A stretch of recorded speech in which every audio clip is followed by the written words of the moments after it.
Subhanahu wa ta'ala, di mana pada pagi hari ini, pada kesempatan yang mulia ini, kita masih diberikan kesempatan untuk menjalankan salah satu kewajiban yang mulia, yaitu menjalankan sholat subuh dan ditambah secara bersamaan di masjid yang mulia. Semoga langkah Bapak Ibu sekalian dari rumah menuju ke masjid dalam rangka niat untuk ibadah dan berjamaah, ketika kaki kanan melangkah diangkat derajatnya, dan kemudian ketika kaki kiri melangkah diampuni dosa-dosanya kita semua. Salawat serta salam mari kita haturkan kepada junjungan kita Nabiullah Muhammad sallallahu alaihi wasallam, dengan memberikan salawat, dengan bersalawat kepada beliau menunjukkan bahwa kita cinta kepada Rasulullah, dan dengan demikian semoga kita diberikan kemudahan untuk memahami risalah-risalahnya, dan kemudian kita diberikan kemampuan untuk menjalankan semua tuntunannya di dunia sebagai bekal kemudian nanti di akhirat. Amin ya rabbal alamin. Bapak sekalian yang dirahmati Allah, kita masih dalam suasana Idul Adha. Di dalam Idul Adha ada satu momentum yang luar biasa, di mana Nabiullah Ibrahim alaihissalam telah memberikan satu ketauladanan kepada kita, di mana beliau diperintahkan oleh Allah melalui mimpinya untuk menyembelih putranya.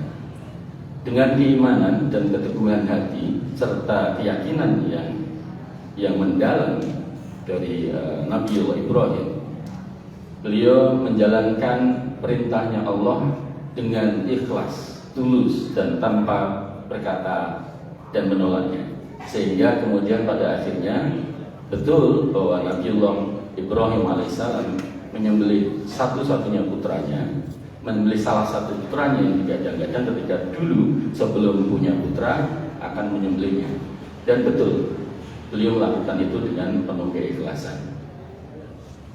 Ini satu ibarat yang luar biasa Bapak sekalian, ketika akal kita, ketika di dalam apabila kita melakukan itu nggak masuk akal, dan itu merupakan satu perbuatan yang berat luar biasa. Tetapi karena keimanannya, karena pengetahuannya, karena kedekatannya dengan Allah Subhanahu wa ta'ala, maka kemudian Nabi Ibrahim menjalankan dengan ikhlas, dengan hati yang pasrah, yang tunduk kepada Allah, dan berharap semata-mata mengharap ridhonya Allah Subhanahu wa ta'ala. Bapak sekalian, ketika kita membaca atau kemudian mengambil ibarah dari peristiwa ini adalah salah satu contoh bagaimana kita perlu menjaga niat kita. Sehingga Bapak sekalian, di dalam momentum apapun kita perlu menata hati kita, perlu menata niatan kita, agar apa yang kita lakukan di dalam segala amal kita, baik berupa perbuatan kita, perkataan kita, maupun rencana pikiran kita, itu semua diniatkan ikhlas karena Allah Subhanahu wa ta'ala, dan merupakan bagian yang kita berharap itu menjadi wasilah untuk taqarrub kepada Allah Subhanahu wa ta'ala.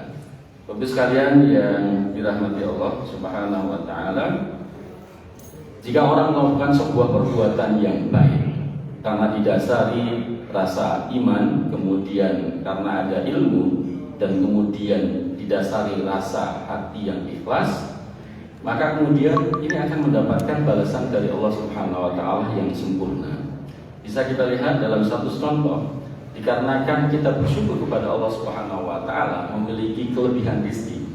Rezeki itu bisa berupa tenaga, bisa berupa ilmu, bisa berupa harta, dan kita mensedekahkan rezeki yang kita miliki kepada orang lain karena berharap ridho Allah Subhanahu wa ta'ala dan ikhlas karena Allah. Maka kemudian kita akan mendapatkan pahala, mendapatkan balasan yang sempurna dari Allah Subhanahu wa ta'ala, sebagaimana digambarkan di dalam surat Al-Baqarah ayat 262. A'udzu billahi minasyaitonir rajim.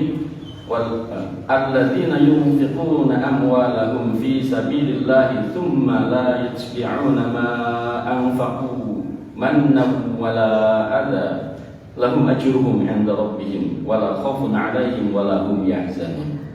Artinya orang-orang yang menginfakkan harta mereka di jalan Allah, kemudian tidak mengiringinya dengan mereka apa yang mereka infakkan dengan menyebut-nyebutnya dan menyakiti orang yang diberinya. Bagi mereka pahala di sisi Tuhan mereka, tidak ada rasa takut pada mereka dan mereka tidak bersedih. Ayat ini memberikan satu ilustrasi kepada kita bahwa kalau kita melakukan amal baik, kemudian berharap ridhonya Allah, maka kemudian kita akan mendapatkan balasan yang baik dari Allah Subhanahu wa taala.